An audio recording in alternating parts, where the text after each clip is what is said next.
I'm Lucy with Rossmönster, and this is the latest Sprinter 174x4 to leave the shop.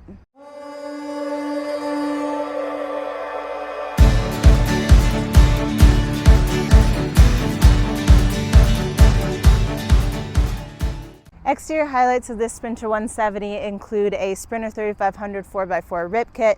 We have method wheels with all-terrain tires. We have a luminous tread plate Nerf bars down the side of the vehicle. Moving all the way up top, we have a Fiamma F45 awning, and that's going to be on top of mounted to an aluminous touring style roof rack. That roof rack is going to have a custom deck so that you can walk along the length of the top of the van and really utilize that space as well. Because we're using that space for the deck, we are going to have 2 auxiliary solar ports at the rear of the van, so that'll allow this vehicle to have 200 watts of solar. Additionally, on this side of the van, you'll see that we have an outdoor flip down happy hour table, and we have flare space on both sides of the van with Arctic Tern windows in them. And then above that, you can see that we have a motion operated light or porch light, so that'll go off if somebody's getting too close to the van, and that's alongside a Ghost security system. Let's check out the front. In the front of the vehicle, we have 5 Baja Designs LP6 fog lights affixed to that roof rack, and then we also have a California tuned front bumper with a Warren winch and 2 additional LP6 lights from Baja Designs. Let's check out the rear. In the rear of the van, we have an Alvance tire carrier as well as an expedition box, and that's going to be affixed to the Sherpa cargo carrier. Additionally, from this angle, you can see that we have 6 4-inch LED lights, and those are going to be around the perimeter of the vehicle. Let's step inside. Design highlights in this vehicle include a pine tongue roof ceiling. We have Duramax gray mix upholstered wall panels. All of our cabinetry is going to be 5-panel door, and that's going to be painted white. In our galley, we have a powder coated aluminum backsplash, and that's going to have a nice little custom trout etched in it. All of our countertops are Acacia butcher block, and then on the floor we have a Hickory flooring. When it comes to layout, we have a Freedman foldaway bus seat in the front, as well as just a nice living area. So that'll be great for 2 additional passengers to create a nice dining area and also make a secondary sleeping area. Our galley is going to be predominantly down the passenger side of the vehicle. Our wet bath is going to be on the driver's side. And then all the way in the rear, we have our fixed bed, and that's going to be over top of our garage, which is going to house our plumbing and our power systems, as well as additional storage for toys. So I'm going to start in the front, and we'll work our way back. Starting in the front of the vehicle, we have our Freedman foldaway bus seat. So when it's not in use, you can flip it up just like this. And then when you're ready to use it, you just pop it down and lift it up. So this is a great way to take 2 additional riders on the road with 3-point retractable seat belts. This area is also going to have 2 mounts for a table, but we can also utilize it as a secondary sleeping area. So we drop the table in the center, swivel the 2 captain's chairs around, put in some custom cushions that we've made specifically for this build, and then you have an additional place to sleep those riders that you've brought along with you.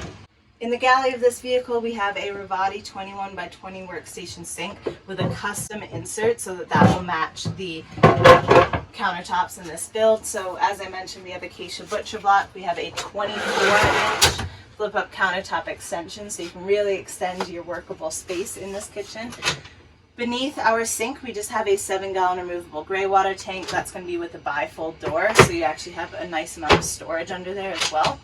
All of our cabinetry is going to be on push buttons, so you just have to push those in and they'll stay nice and locked. Moving rearward, we have a isotherm Cruise 200 fridge and freezer, so that's going to be door style, and you have a separated space for that fridge and that freezer. And then moving even further back, we have an Impava 2-burner induction cooktop, and beneath that we just have a drawer bank, and as per usual, those are going to get bigger as we go to the bottom, so that'll be great for some of the storage of the kitchen items. Closing out our galley, we also have a Breville oven over on the driver's side of the vehicle. Moving over to the driver's side, we have some storage. So first, in this bifold door, we have a closet. So we have a rod up top so we can put some of the hanging items in there. Beneath that, we have access to our dry flush toilet. So as we've talked about, dry flush toilets are great because you can charge them up and use them outside of the vehicle. This will be a great way to grab it if you want to do that. But the other place that we have access to that toilet is in our shower stall, which is 48x24. So we have a split top door and bottom door, so you can actually have the top open and kind of keep this door closed, so you're keeping everything separate in here. And then from inside the shower, we have a second little hatch here, which is gonna open up and allow us to pull out that dry flush toilet. So this shower is gonna also have an extending shower curtain, so that can kind of come out into this main area and give you a little bit more space in there. And we have custom teak inserts in the floor.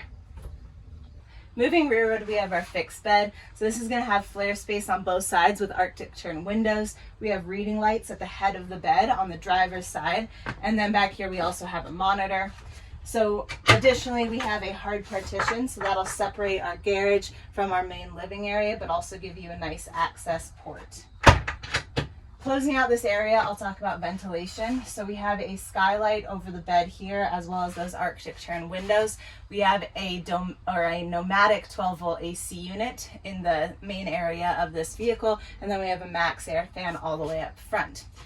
So that is going to handle ventilation and cooling. We also have an AquaHot hydronic heat and hot water system that's going to keep this vehicle warm in the winter months. It's also going to service our indoor sink and that indoor shower. Let's check out the rear.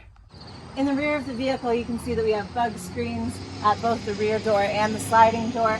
We also have our plumbing and power systems. So in our plumbing cabinet, we have a 50-gallon fresh water tank.